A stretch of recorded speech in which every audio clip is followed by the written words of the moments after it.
My name is Paisley, and I grew up in a single-parent home. When I was a child, my dad passed away, so my mom raised me by herself. I never felt sad about having just one parent. Even though my mom was always busy, I admired her because she worked hard to keep the architecture firm she and my dad started running. I wanted to be like her, successful in my career. But one day, something happened that changed how I felt about her. My boyfriend, Matteo, is 3 years older than me. We met at a college party. His family is wealthy, and he got a job at a bank through his family's connections. He works as an elite banker. Since we started dating, he has been generous, giving me gifts and taking me to nice restaurants. He can be a little indecisive sometimes, but he's kind and a great guy. Recently, Matteo and I talked about getting married. I just graduated from college this spring and started working, so getting married right away is difficult. Plus, I want some time for myself, but we both think it would be nice to start a family together soon. Today, I'm meeting Matteo's parents to get to know them and talk about our plans to marry. It's my first time visiting their home. To make a good impression on his wealthy, middle-aged parents, I worked hard on my outfit, hairstyle, and makeup to look charming but natural. I want them to see me as a good match for Matteo. With these thoughts, I headed toward the front door to leave the house. "Mom, I'm heading out. I'm going to visit Matteo's house today," I said. "Oh, right. Make sure to be polite," my mom, who was working from home, said, looking up from her computer. "I know. See you later," I said, leaving the house feeling excited. After taking a train and a bus, I arrived at Matteo's house in the neighboring town. It's a huge house, like something out of a fairy tale. I had Matteo tell me his parents' favorite cake shop beforehand, and I bought a cake there. I rang the doorbell. "Ah, Paisley, we've been expecting you." "Welcome," Matteo greeted me with a gentle smile as I stepped inside. When I entered the living room, I realized how spacious and grand the house was. The decor was elegant and fancy, making me feel the wealth of Matteo's father, who is a bank executive. "Nice to meet you. My name is Paisley," I said, feeling a bit intimidated but still smiling and bowing my head to greet them. "Welcome, Paisley. We're pleased to meet you. Please have a seat. I'll prepare some tea, so please wait a moment," Matteo's mother said warmly. "Paisley, I'm Matteo's father. Welcome to our home. Please make yourself comfortable," said my future father-in-law. Matteo's parents were kind, just as I imagined. They seemed like a perfect family in a fairy tale. We started talking over the tea and cake I had brought. His mother was a great talker, and his father was a good listener. Matteo joined in sometimes and nodded along to my stories. I thought this happy time would last forever. But everything changed when we talked about my family. "So, you lost your father at the age of 5, and then your mother raised you alone?" "Paisley, she must be a wonderful woman. I respect her as a fellow mother. The fact that you've become such a wonderful woman is a testament to your mother's upbringing. We need to learn from her as parents," Matteo's mother said, praising my mom and me. "Yes, my mother is indeed my role model," I replied, feeling hopeful about having a good relationship with Matteo's family. But then Matteo's mother changed her tone. "However," she said, "coming from a single-parent household and being self-employed, I'm afraid it's not quite suitable for you to become Matteo's wife." Matteo's father nodded in agreement, adding, "It's a matter of trust and stability. We're concerned about potential financial issues and the reliability of such a background."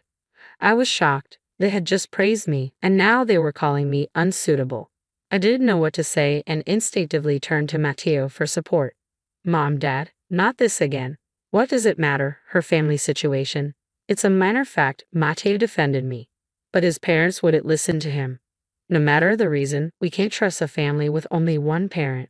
We'd be troubled if we were asked to lend money because of financial difficulties," Matteo's father said, looking more serious.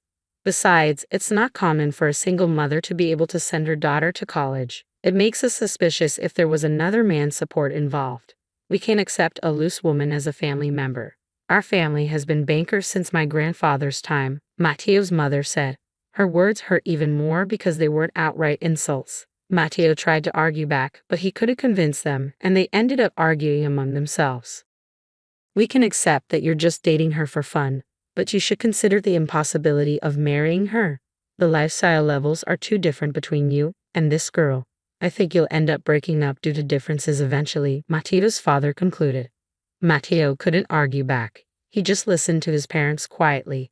Finally, he turned to me with his head bowed. "I'm sorry, Paisley. I can't marry you after all," he said.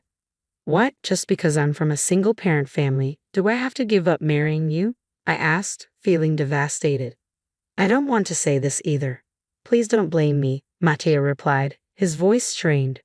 You knew about my family situation for a long time, didn't you?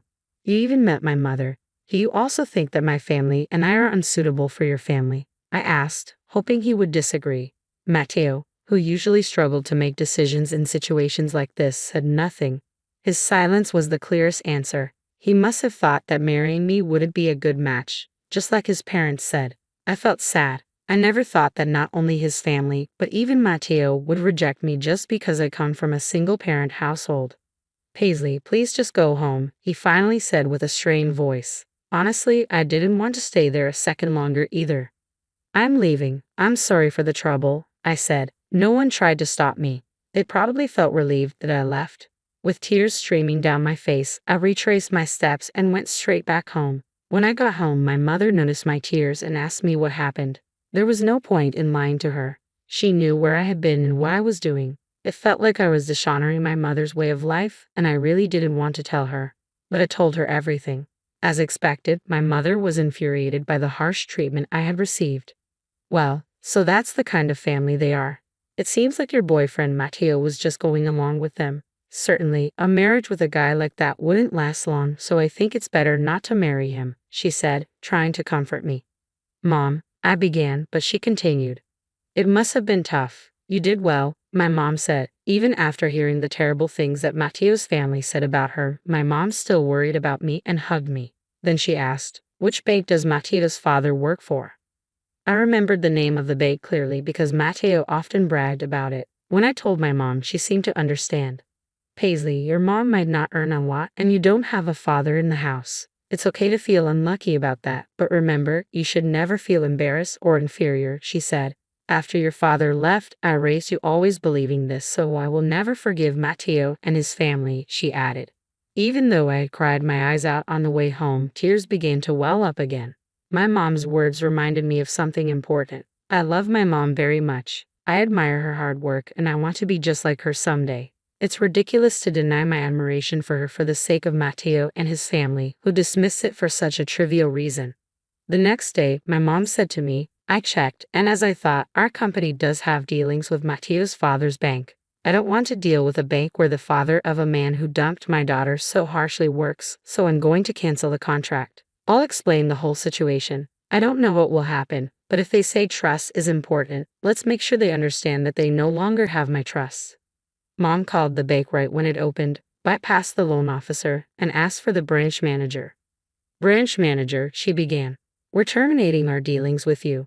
Yes, I'm sorry it's so sudden, but it seems that one of your officers has severely mistreated my daughter. If you're willing to hear the details, I'd be happy to come and explain it personally. What do you say? She finished. I overheard my mom's conversation just before I went to work. I knew she was going to terminate the contract, but I didn't know what would happen next. I didn't understand what it meant until a few days later when I got a call from Matteo asking me to meet him at a nearby park. When I arrived, Matteo and his parents were there. His parents were glaring at me. Matteo asked me in a troubled voice, my dad suddenly got fired, and when I asked why, they said it was because of my girlfriend. What on earth have you done, Paisley? In that moment, I understood everything. What it means to sever a contract and what it means for a banker to lose trust. It all became clear to me. If someone who lends and borrows money based on trust loses that trust, they essentially lose their livelihood. If there's a cause that erodes the vital trust from customers, it must be eliminated. In other words, his father was expelled from the company as the root of all evils that undermine trust. What I discovered later was that Matteo and his father, just like they did with me, looked down on customers who they considered poor, causing them all sorts of problems. It seemed it was only a matter of time before they were fired. The final straw was just a call from my mother. This wasn't something I accomplished through my own strength. I don't possess such power, but it was something my family did for me. I should tell them this proudly and confidently. You insulted my mother, so she retaliated with her power, I stated. Matteo's father responded incredulously, What? There's no way a company run by the parents of a poor girl like you could have enough influence to get me fired just by filing a complaint.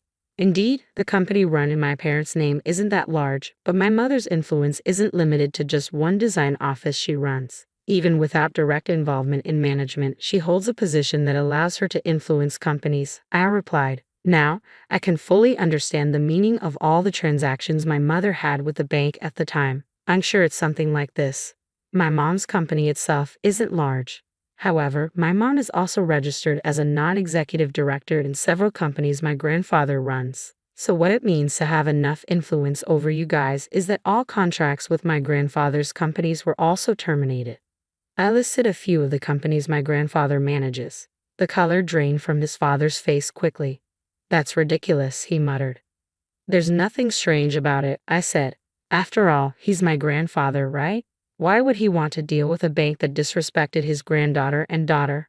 It seemed they finally understood why they were fired so suddenly. Their attitude completely changed. They fell to their knees right there, pressing their foreheads to the ground and sobbing. Even with this spectacle in front of me, I could only think of them as pitiful. Matteo clung to me, begging, Paisley, I'm sorry for everything. I was truly serious about wanting to marry you. I just thought you should go home for a while because my parents were being difficult. He was making excuses, trying to save himself. But I was done with him. I shrugged off his weak arm and told him, my mom is amazing, isn't she? She's my role model. I don't want anything to do with you anymore. I really hate you now for disrespecting her. I'm going home because my mom worries. Goodbye, and please never contact me again. I turned and walked away. Too weak to chase after me, he could only watch silently as I left, kneeling on the ground just like his parents. After that, his family, now unemployed, couldn't maintain their lifestyle. They started selling their cars and luxury goods one by one, and eventually, they even had to sell their house. Hearing this from my mom and grandpa, who heard through the bank, I felt deep down that I dodged a bullet by not marrying him. He will likely continue to struggle with his pride and financial issues. I hoped he would learn to live within his means, and my mother and I laughed about it. As for me, I just started working. There are more things I can't do than things I can, but I've learned a lot from this experience. Of course, I want to be better at choosing a partner, but I also want to become stronger myself. My goal remains unchanged. I want to be a successful, strong working woman like my mother. To protect and support my family like she does, I want to work hard every day to become a strong woman.